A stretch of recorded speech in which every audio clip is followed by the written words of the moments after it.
What do you truly stand for when no one's watching? How do you lead with conviction without imposing your beliefs on others? And if life reminded you tomorrow that time is short, would you be proud of how you're showing up today? In today's episode, I'm joined by Tamara Jackson, founder of Beaconship and host of The Beacon Show. Today, we explore how belief, resilience, and gratitude translate into everyday leadership, what authentic, inclusive faith looks like at work, and how to be a beacon for others amid pressure and uncertainty. This conversation is about courageously aligning your inner compass with your outer leadership, without judgment, without dogma, and with a whole lot of love and impact. Let's dive in. Hey everyone, and welcome back to the Leadership Project. I'm greatly honored today to be joined by Tamara Jackson. Tamara is the founder of an organization called Lead Reviver, and after a successful corporate career, also the founder of an organization called Beaconship and the host of The Beacon Show. And she looks to help people combine faith together with innovation and technology.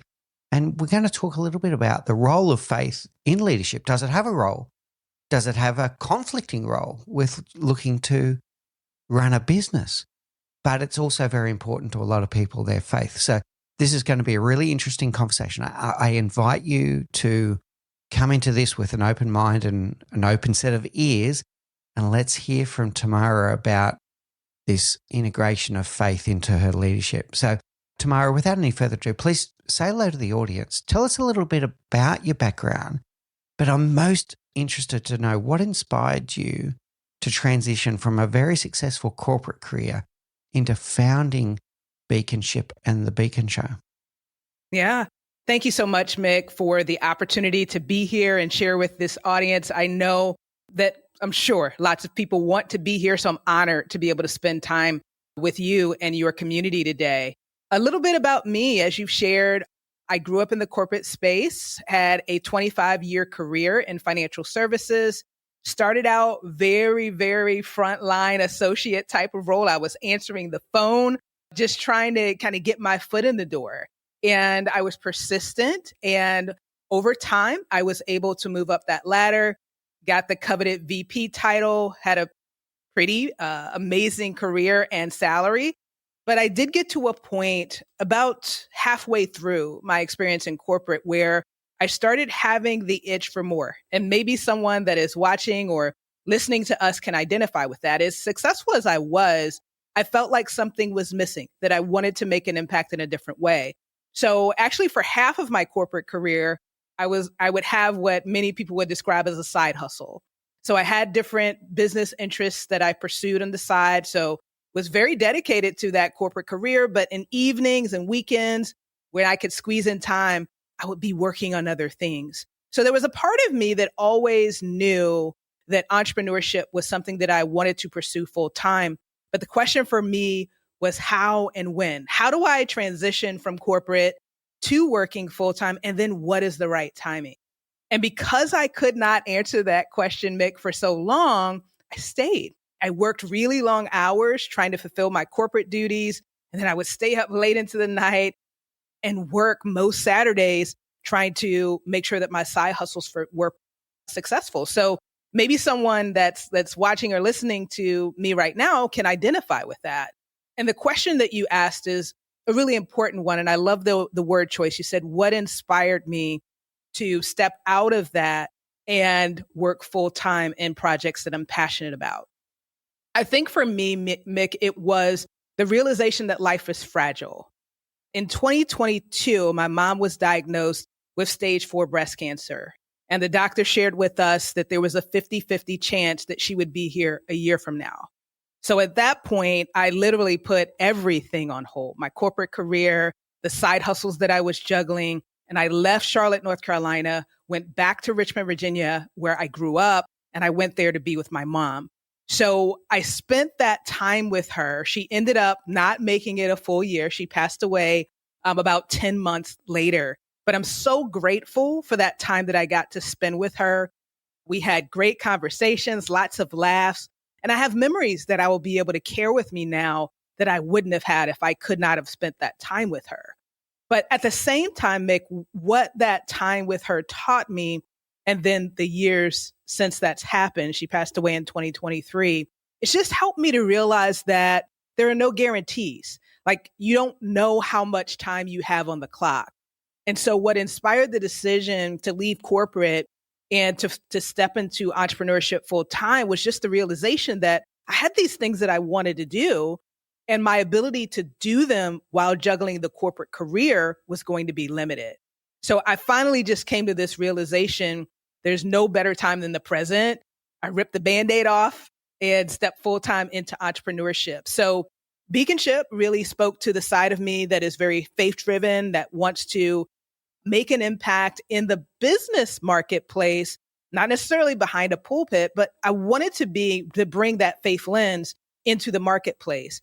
And then the AI company Lead Reviver is a passion project of mine. I've been using AI since 2021, long before ChatGPT and all the other AI platforms that are now mainstream. So I loved tinkering with AI. So when I figured out that AI had the potential to solve problems that solopreneurs and small teams face every day, I knew it was something that I wanted to be a part of. So long answer, but that's what inspired me, and that's why I'm here today.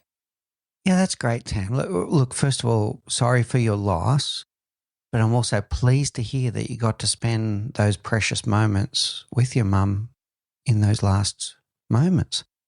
What was screaming out to me when I was listening to you? First of all, the impermanence of life, and we forget this, that is actually what makes life beautiful.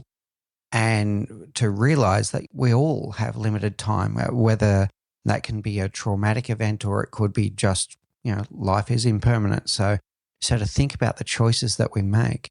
And for you, what I'm hearing is that trauma in your life made you stop and realize, well, hang on a second, what's really important? And that leads me back to one of the first things you said is even before that trauma, you were looking in your day job and you were successful, but something was missing and you wanted more. But what I heard is the more wasn't more money, a bigger house, a bigger car. It was something else. So tell us more about that. What was the something missing? Yeah, so I think for me, Mick, and maybe others can identify with this, I knew I was making an impact in my role. Like, I could look at, the scorecards that we were evaluated against. I could look at my annual review. So I knew I was making a difference, but it wasn't making a difference in the way that was most meaningful to me. Like, I didn't have the ability to see how people's lives were truly being transformed through the work that I did. I knew that we were making the company more revenue. I knew that we were becoming more operationally efficient. And conceptually, I know that that impacts people, but I had a desire to impact people on a heart and soul level. And I wasn't really getting that in the corporate career. And I think that's what kept pulling me to these side hustle projects, is I wanted to work with people and really get in the trenches with them and help them to grow and develop, because that had been so helpful to me. I had so many people that came along, both personally and professionally, that mentored me, that shared things with me, that I wouldn't be the person that I am today without them. And I wanted to be a part of having that same type of impact on others. Really good, Tamara. I'm going to say there's two words screaming in my head: impact and meaning. So bear with me for a second. And I'm going to say to the audience, you can be impactful in any job, in any company. But the question is that impact meaningful? Is it meaningful to you? Is it something that you go home at the end of the day proud of, going, I made a difference today? So impact, yes, but meaningful impact is where the difference is made. Now tell me, Tam, I'm going to put you on the spot here a little bit. How does it feel, the difference between impact and meaningful impact? How does that feel? Yeah, I think that when you have impact, but it's not meaningful to you, and to your point, how we answer that question is going to vary from person to person. But when it is meaningful impact, you go to bed differently. Like, now I'm able to go to bed and know, listen, I planted some seeds, even if they haven't come to fruition yet. I've planted some seeds that I can just imagine a year from now, 2 years from now, 5 years from now, what that's going to lead to. And there's a sense of satisfaction from that makes me, believe that even if I hope I have more time, but even if I left here today, I just have this feeling like I gave it all that I could. I made all the impact that I could make with the time that I have, the skills, the talents, the resources that I have. When I wasn't operating in the space where it was truly meaningful, it was just this void. There was this hollowness is how I would describe it to what I was doing. Is I knew that all of the things that people often hold up as success were there, but in my heart of hearts, I knew that there was still a void, that there was more that I could do that I wasn't doing. So that's how I would describe the difference between the two. Yeah, really good, Tam. Now, I'm going to illustrate something with you here and say, meaningful impact is different for different people. So I'm going to share my meaningful impact, the way that I view it. So I've spent the second half of my career in the urban mobility industry, so railway signalling and train control systems and all kinds of things. And obviously I've got the leadership project is also a huge inspiration and calling for me as well. But when I look at it, let's go with the urban mobility world. I could have impact by growing the business, more revenue, more sales, all this kind of stuff. But what's more important to me is the impact that we have on people's lives, that we create a world where people can get to and from work without delays, without disruptions, without stress, and to get home safely to their families at the end of the day. That's the meaningful impact. The impact that we make money along the way, that's helpful because it fuels the impact. But the meaningful impact is the impact on people's lives. And for the leadership project, it's got meaningful impact is to remember that people spend up to 1/3 of their life in the workplace. So anything that we do to help leaders to create a better environment is enriching people's lives because they're not going into stressful, toxic workplaces. So I'm just illustrating that for you, Tam, your meaningful impact, you've found it, but anyone can find it. And it doesn't even have to mean changing jobs. You can find it where you are, depending on where you are. You can potentially find it where you are. How does that sit with you, this meaningful impact and working out what is the end result of what I'm doing here? Not just the money and the results, the end result. Yeah, I think that ultimately that's what many of us are looking for, Mick. We're looking for significance. We want to know that when we leave here, the world is somehow different and better. And so I think that's what we are, whether we realize it or not, that's what many of us are searching for is not just success, but I want to do something significant. I know that I'm here for a reason. Every day that I think to myself, every day that I wake up, I'm still here because there must be more for me to do. And I think we're on this journey as leaders to figure out what does significance look like for me so that I have the satisfaction that I have fulfilled. I love the word that you used earlier, the calling that I have. I do believe that we all have that. There's lots of things that we can do, but I believe that we all have a calling to fulfill. And none of us wants to leave here having not done that. And so, yeah, I'm tracking with you 100%. There's so many great words that are coming from this interview, Tam. Thank you so much. So first of all, I'm going to put this to the audience as questions right now. Are you being impactful is question one. That's fine. But is it meaningful impact? And then listen to what Tam just said. Don't just strive for success. Strive for significance. And are you leaving the world a better place behind you? And that world can be your household, can be your team, can be your workplace. But are you leaving it in a better place than the way that you found it? And will people, it's almost like a legacy, this significance. Will people remember the impact that Tam Jackson had on the people that she intersected with? Yeah, that's really how I think about it, Mick, is all of this is about, at least for me in this season of my life, it's about legacy. It's not, making more money is great. Getting accolades is wonderful. It's always great to be appreciated and recognized. But at this stage in my life, what is most important to me is what I leave behind. And it's not because I want specifically people to be talking about me for years and years and years after I leave here, but it's more of the example that my mom left for me. So one of the things that I really took away from her passing is how well people spoke about the impact that she made in their lives. I went to her old job and people just were flocking to me they wanted to specifically tell me stories about how my mom had supported them, how she had encouraged them. She was really big on goals. So she would always ask people about their goals and how they were progressing towards it. She financially gave to people that, were going back to school and doing this and that. And so it's more about that type of experience, not because I want my name in lights, but I want people to, when I leave here, to be able to tell stories of how something that I said, something that I did, hopefully through the work that we're doing with the Beacon Show, that something has made their life better. And I believe that many of us have a desire to leave that same type of legacy.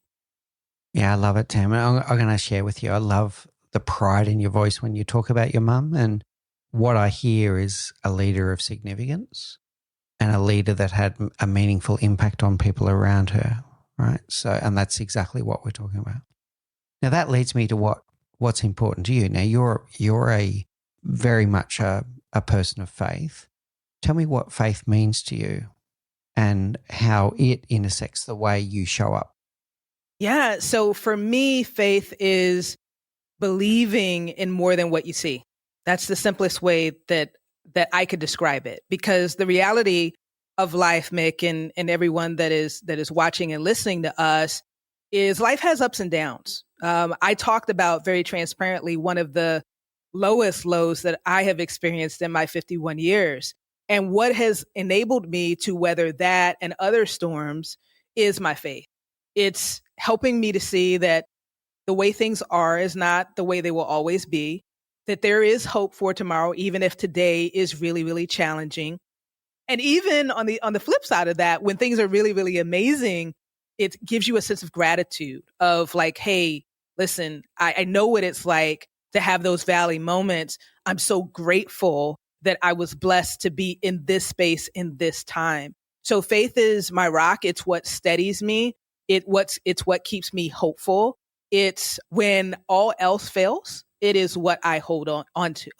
So how does that impact how I show up in the world? I think most people that know me on a one-to-one basis know that my faith is important to me because it oozes through, honestly, through how I show up, the conversations that I have and don't have, the things that I want to be a part of and don't want to be a part of, because for me, faith is kind of the guide to my decision making. That's something that I've really, really leaned into more and more, is letting faith lead when it comes down to making decisions. And even in instances where all the options seem to be good options.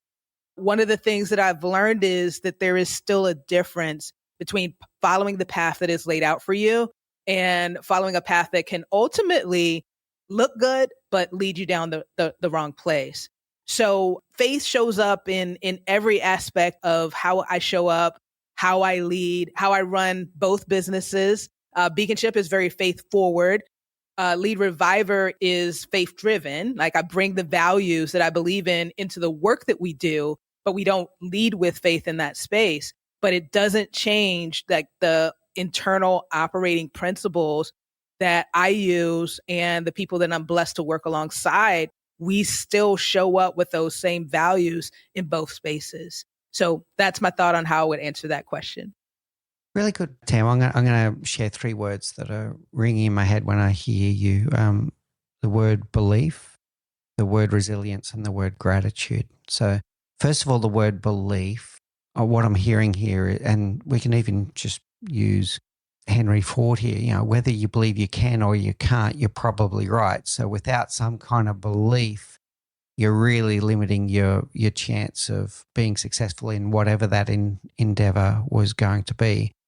Then the resilience that this too shall pass. If you're going through tough times, this too shall pass.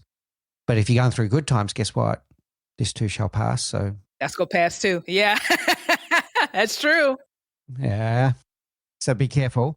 So be careful. And then there's the gratitude that when you've taken notice of the bad times, you can be very grateful for the good times and grateful for what you do have instead of being, I'm going to say, upset about what you don't have. So be grateful for what you do have instead of being upset for what you don't have. And that's what can drive you forward. How does the three words sit with you? The belief, the resilience, the gratitude.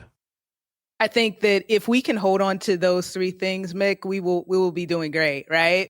Because those three things are what, in my opinion, allow us to stay optimistic about our personal lives and the world that we live in.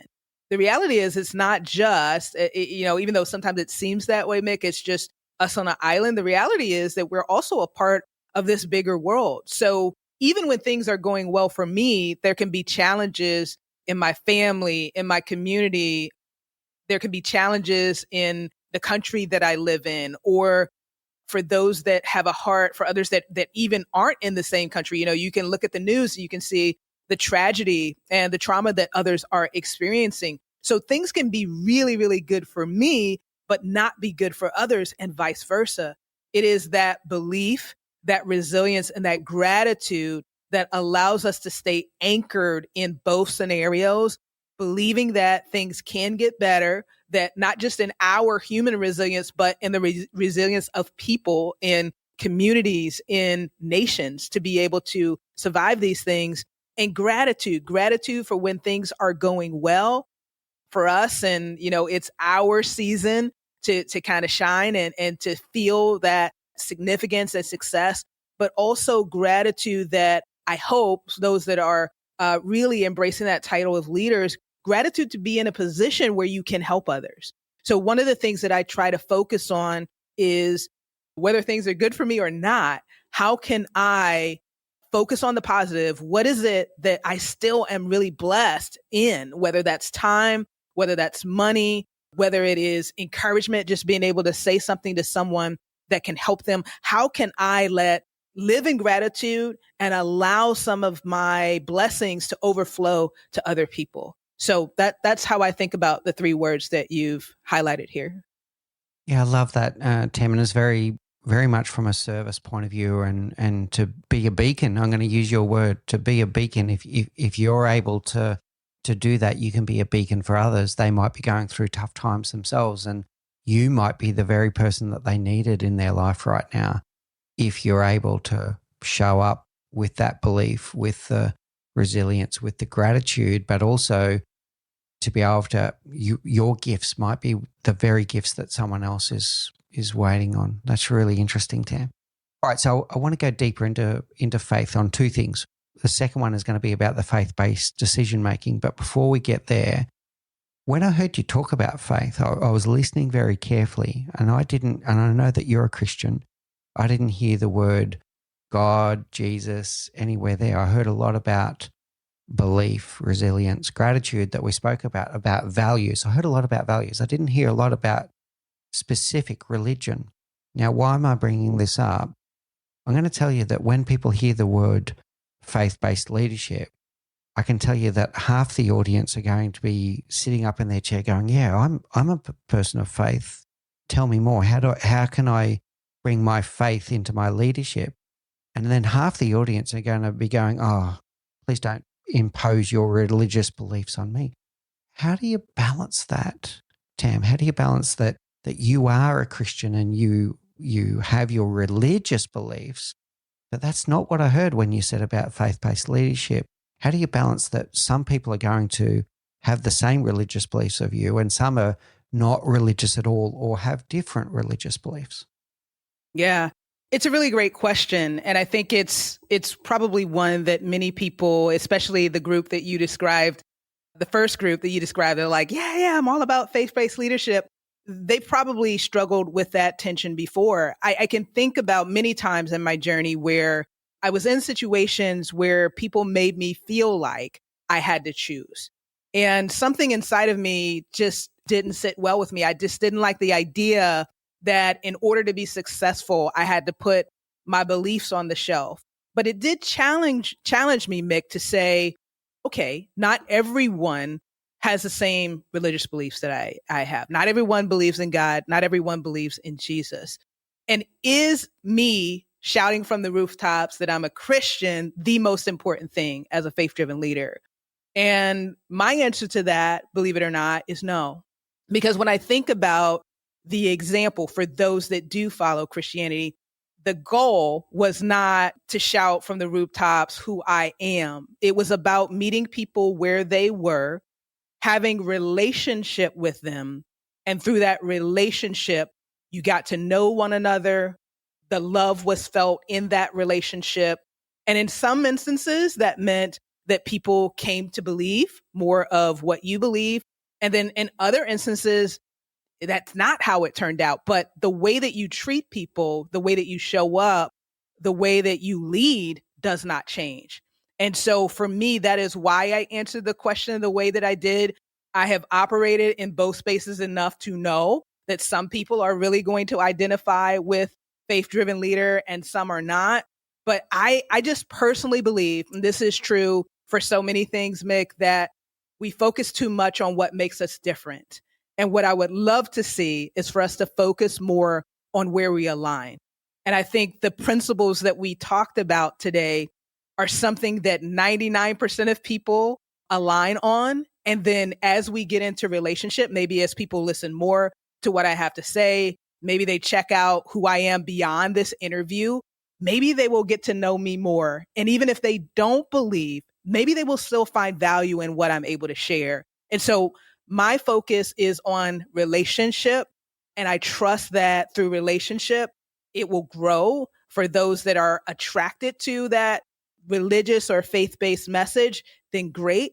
But some people will never be attracted to that. But when I look at the Bible, Jesus spent time around people that did not share all of the same beliefs. And so my goal is to follow the example that I was given. And I'm not the one that's going to do that work anyway. So that outcome is not on me. Really interesting, Tam. So I love the inclusion. Everything you're talking about is very inclusive of all people of all beliefs.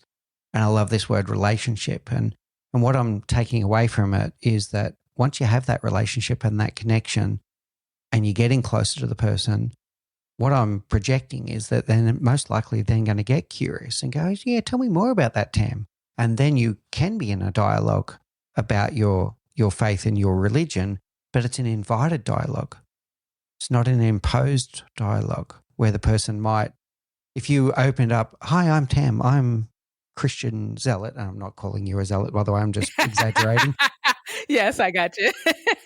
Hi, my name's Tam. I'm a Christian zealot. They're going to shut down straight away. But if you build a relationship with them based on your values, they're going to see your values in action and they're going to get drawn to you and then they're going to get curious. And then you can have a religious conversation some other time, if appropriate, if and when appropriate. How does that sit with you? That's exactly right. In my view, that's ultimately what a beacon is. They are light. I think when I think about beacons, I think about that, we don't talk about them much now, Mick, but I think about those lighthouses that are out there that, will guide that ship to keep it from crashing on the shore, right? It's that light that kind of guides people along the sea, the ocean, wherever they're at, right? And so that's really how I think about my role. It is not to convert X number of people to Christianity or beat people over the head with my beliefs. At the end of the day, my goal is to be a beacon in every space that I'm in.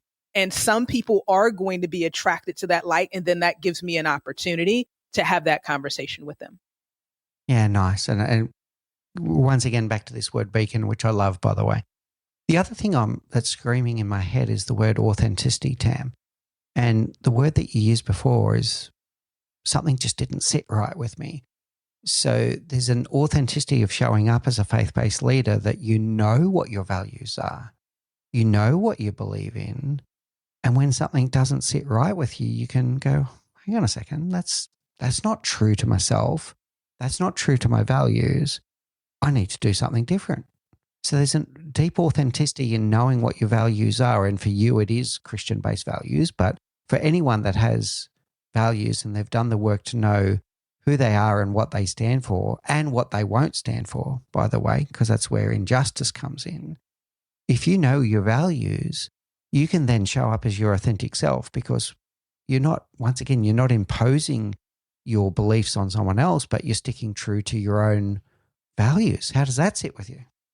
Yeah, 100%. And I believe that's where we need to get to. I feel like there's a couple of things that are going on right now, Mick. There are some people that are afraid to be authentic because they're concerned about how people will respond to them. Are they going to get canceled? Are they going to no longer be accepted in certain circles that they're in? So I think there's the camp that's kind of like, I'm afraid to be who I really am because there might be consequences to me doing it. And then I think there are also people that are so authentic that they are intolerant. And I think this is a space that I don't want to be in because I believe that we should hold true to our beliefs, to our values, but I don't think we do that to the extent that it means that no one else's opinions, no one else's feelings, no one else's beliefs are valid. And so what I would love to see is us being authentic in our beliefs and at the same time willing to listen to others. It doesn't mean I have to agree. Doesn't mean that we have to be on the same page, but sometimes we need to agree to disagree, but still be able to be in relationship. And I'd love to see us be able to do that more. I think that's what causes that first group to shy away from authenticity because unfortunately, sometimes it does happen. As soon as you realize, oh, we're not on the same page, we don't think the same thing, we don't believe the same thing, then now all of a sudden, I can't be in relationship with you. I can't be in personal relationships. I can't do business with you. And I think we all miss out when we do that. I learn a lot from people that don't share the same faith values that I have, but it doesn't mean that I can't learn from them. And then the same is true. I have clients that don't believe all the same things that I believe, but they appreciate the rigor that we bring to our work, the integrity, the discipline, the discernment that we bring to the work that we do. So I think we are all missing out when we don't operate in authenticity and at the same time be willing to be in relationship with others that don't share those same values.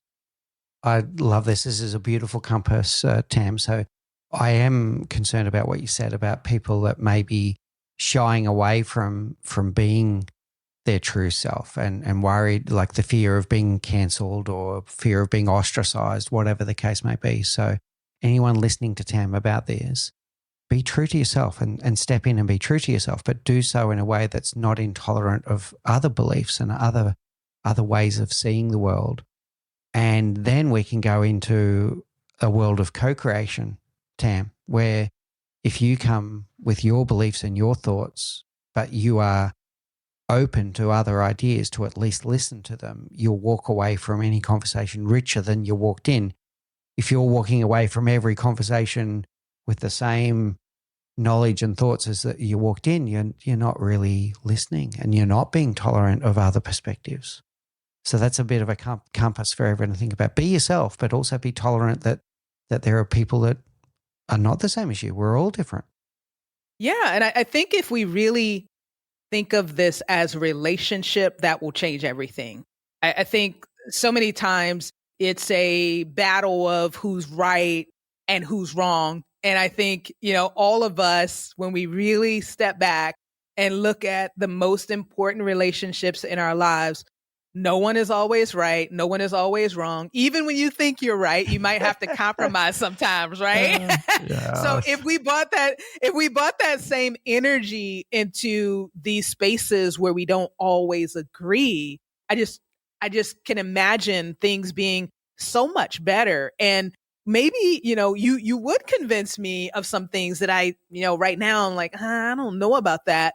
But if you really treated me like a person that you wanted to be in a relationship with, I would be more open to what you have to say. And the same is true. Like how I approach people is going to determine their receptiveness to what I have to say. Sometimes people just don't listen because of the how. And it's not what you're doing, but it's how you're doing it. How you're doing it, how you said it, are you aggressive, all kinds of things. Yeah, really good, Tam.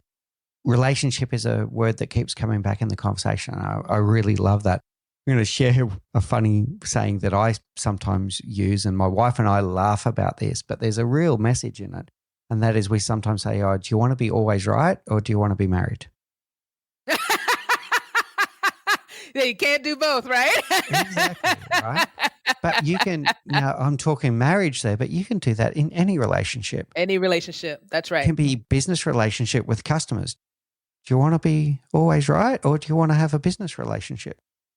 Any relationship, you can apply the same ruling. Okay. Now, that leads us to, what does faith-based decision-making look like? Yeah. And Mick, this is a really important question for me because, I can think back several years ago, I wouldn't have had an answer to this question. Like, as a matter of fact, even though my values, my faith was really, really important to me, and I tried, to make decisions that I knew wouldn't clearly violate those beliefs, I didn't realize until recently, interestingly enough, after I stepped out of the corporate space and had more time to reflect, more time to sit, more time to follow my faith practices, it wasn't until then that I realized, wow, there actually is a space for my faith in how I approach decisions. And over time, what that developed into is a little acronym that I use to keep myself on track. So I'd love to share it with the audience. So the acronym is GRASP. So the first letter is G. And what I realized as I look back over my life and some of the decisions that I made personally and professionally is that I didn't always gather enough information. Sometimes I rushed into a decision because I felt pressured. There's this deadline, there's this thing that we've got to do. Or I was just really excited about it. I could see so much potential in it. And because I felt good about it, and even though I may have prayed about it a little bit here and there, but more so as I went along, I just was like, this has got to be good. This has got to be a good thing. It looks good. I'm going to go ahead and do it. And one of the things that I've learned is, you know what, Tam, sometimes you really just need to slow down. You need to ask some more questions. You need to do some more research.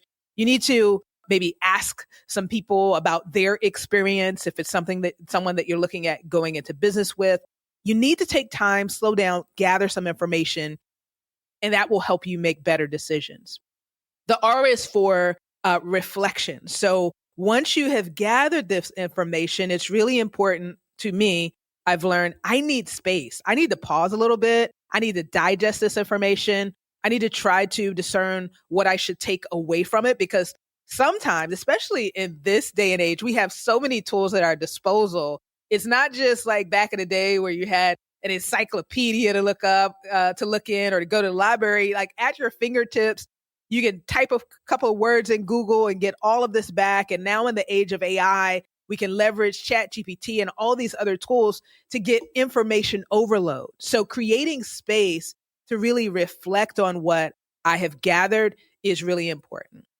The A stands for ask for guidance. And as a person of faith, for me, that is twofold. One, I'm asking for that spiritual guidance. Of course, I'm doing that every day in everything that I'm doing anyway, but this is a very intentional, specific time on this particular decision that I'm looking to make, asking God for guidance on the path that I should take.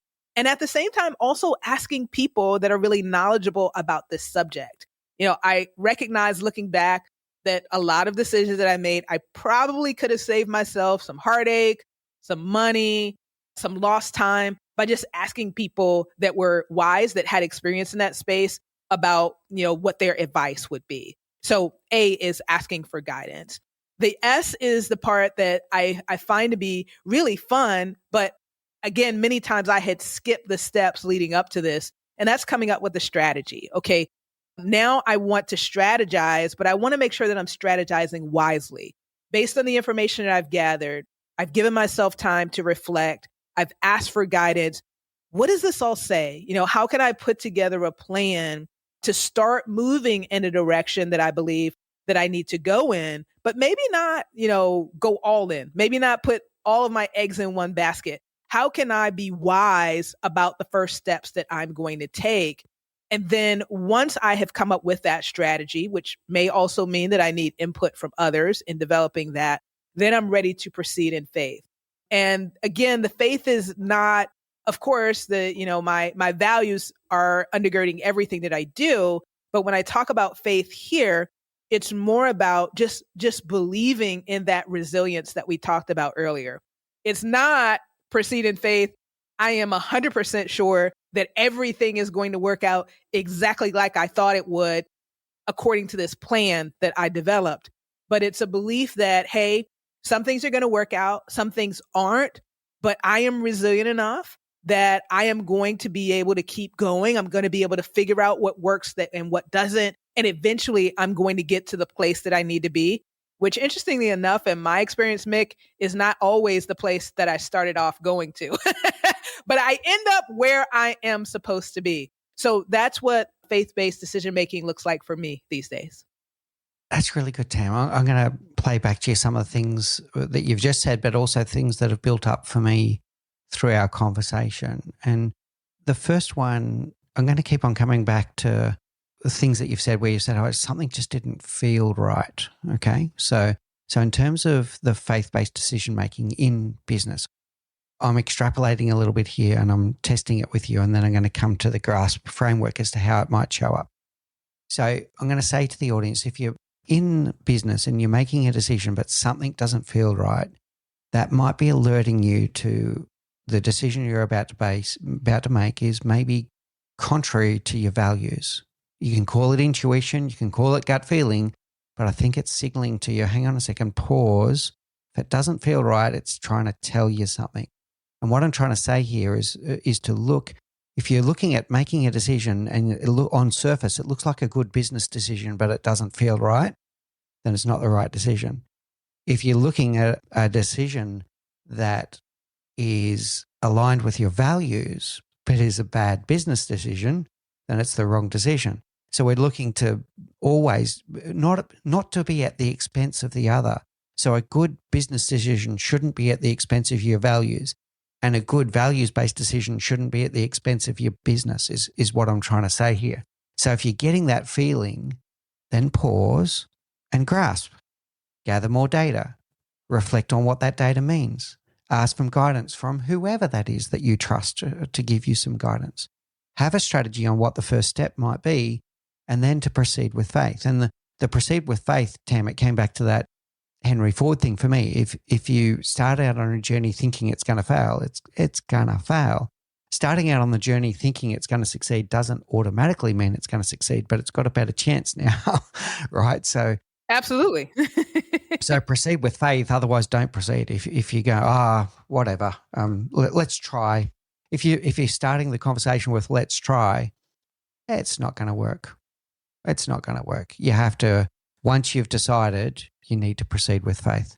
How does all that sit with you? This gut feeling, this balancing between don't make a decision that compromises one or the other. And then if you find yourself in that situation, pause. It's the wrong decision. Pause and gather, reflect, ask for guidance, develop a strategy and proceed with faith. Yeah, I love the way that you sum that up, Mick, because I think it describes how complex making decisions really is. You know, one of the things that I've realized is I can't remember. I don't know if you had this experience, Mick, but I can't remember anybody actually sitting me down at any point in my 51 years to say, hey, Tam, here's how you make decisions. So I think we kind of pick up ways. We observe other people. We might read this or that. We might pick up something from here or there, but there's not a whole lot of, hey, this is the framework. This is the path that you take when you're making a decision. And sometimes they're really big decisions, and sometimes they may seem like small decisions, but often have big consequences. And so the tension that you've described does resonate with me. Is I'm trying to find that balance between my values and what is a good, sound decision. And for me, being able to come up with this acronym was the answer for that, because until I had it, I was trying different things here and there, and I was thinking that I was kind of, going through the steps that I needed to take. And it wasn't until I was able to put to paper something that I can literally, when I first started out with this, I wrote it down a lot. Like I would literally write down my answers to each piece of it, like either in my phone, or sometimes I'm kind of old school. I would write it in a notebook.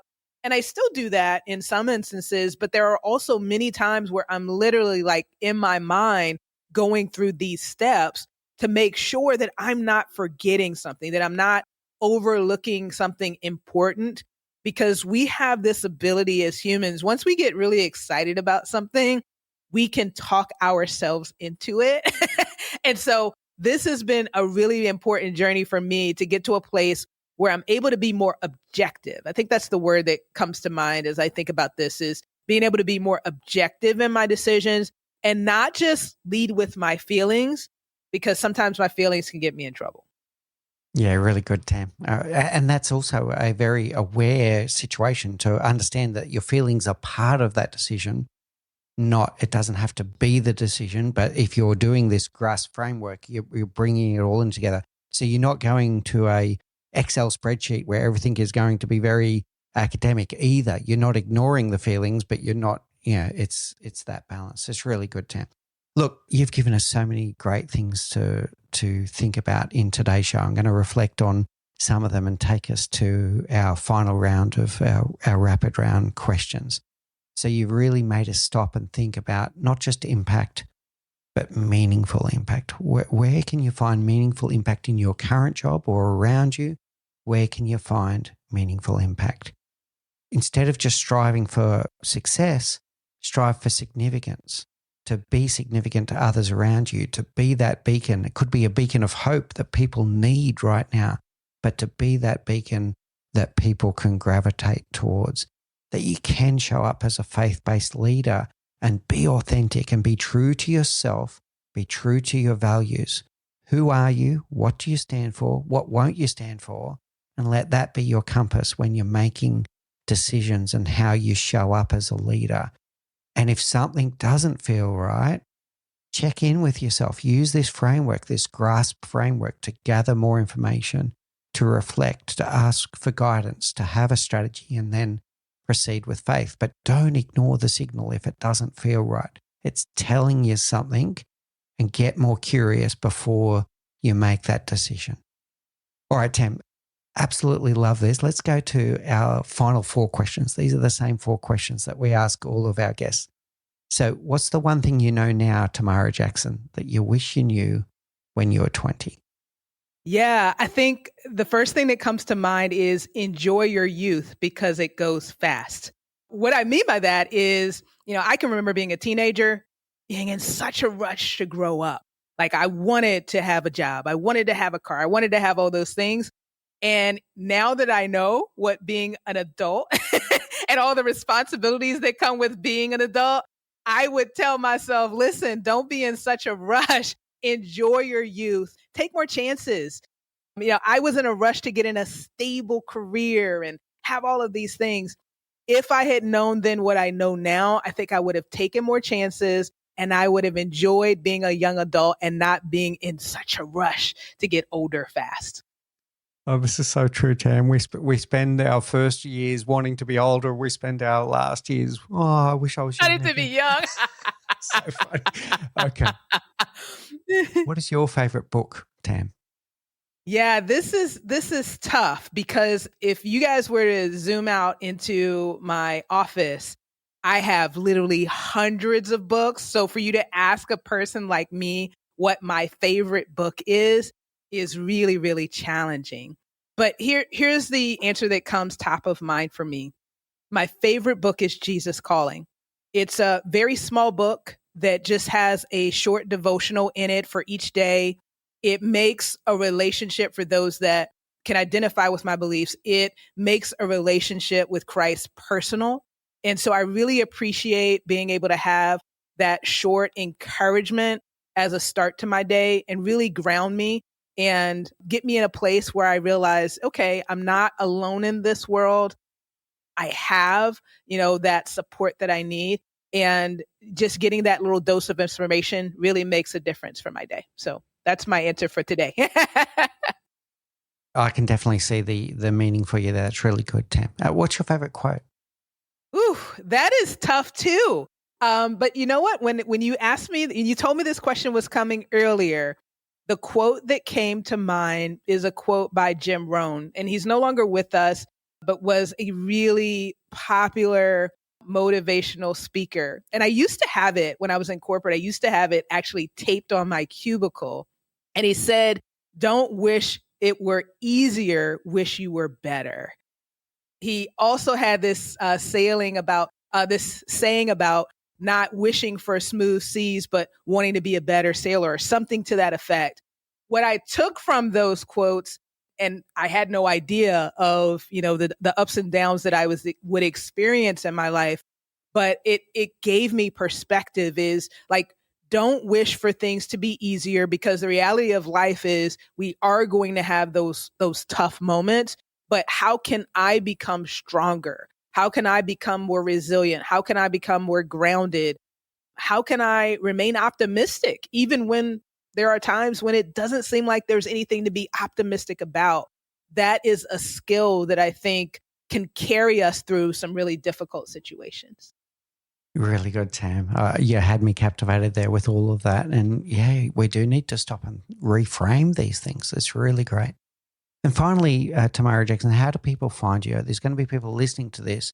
They could be at any end of that spectrum, but I'm going to say there's going to be people that do want to be a faith-based leader and be true to their values and beliefs. How do people find you if they'd like to know more? Yeah. So I would share a couple of ways. LinkedIn is the platform that I hang out on most, and I actually talk about both on that platform. So I'd love for you to connect with me on LinkedIn, Tamara Jackson. You'll be able to find me there, and you'll see both Beaconship and Lead Reviver. If being inspired by beacons is of interest to you, I would love for you to find us on YouTube, The Beacon Show.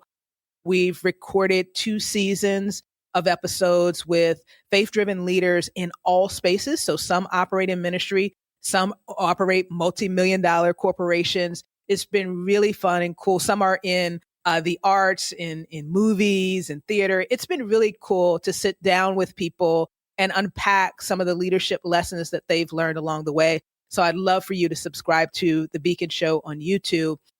And then if you want to be a part of the Beaconship community, you can visit us at beaconship.co. And if AI is something that tickles your fancy and you want to see, well, how does a person leverage AI for actually a business case, I'd love for you to visit our website at leadreviver.pro. Mick, thank you for the opportunity to share today. All right, brilliant, Tam. Absolutely wonderful. Thank you. You are truly a beacon. You're a beacon, and I have loved listening to you today. Thank you for sharing your time with us today, but also for authentically sharing with us your values and beliefs. And I certainly walk away from this conversation richer and wiser than when we began. Thank you. Awesome. Thank you, Mick. What a powerful conversation with Tamara Jackson. As you reflect on Tamara's journey, ask yourself this: where do my deepest values need to show up more boldly in how I lead this week? Who needs me to be a beacon right now? And what small act of belief, resilience, or gratitude could I offer them? And if my calendar reflected my convictions, what would change first? If you enjoyed this, make sure you check out Tamara's work, subscribe to The Beacon Show on YouTube, or explore the Beaconship community. And as always, if this episode sparks something in you, share it with a leader who's ready to show up with courage and heart. In the next episode, we'll be joined by Phil Wilson, 7-times author and advocate for creating extraordinary workplaces, where we'll be talking about approachable leadership and shrinking the power distance between boss and employee. Thank you for listening to The Leadership Project at mickspears.com. A huge call out to Faris Sadek for his video editing of all of our video content, and to all of the team at TLP. Joanne Goes On, Gerald Calabo, and my amazing wife, Say Spears. I could not do this show without you. Don't forget to subscribe to the Leadership Project YouTube channel, where we bring you interesting videos each and every week. And you can follow us on social, particularly on LinkedIn, Facebook, and Instagram. Now, in the meantime, please do take care, look out for each other, and join us on this journey as we learn together and lead together.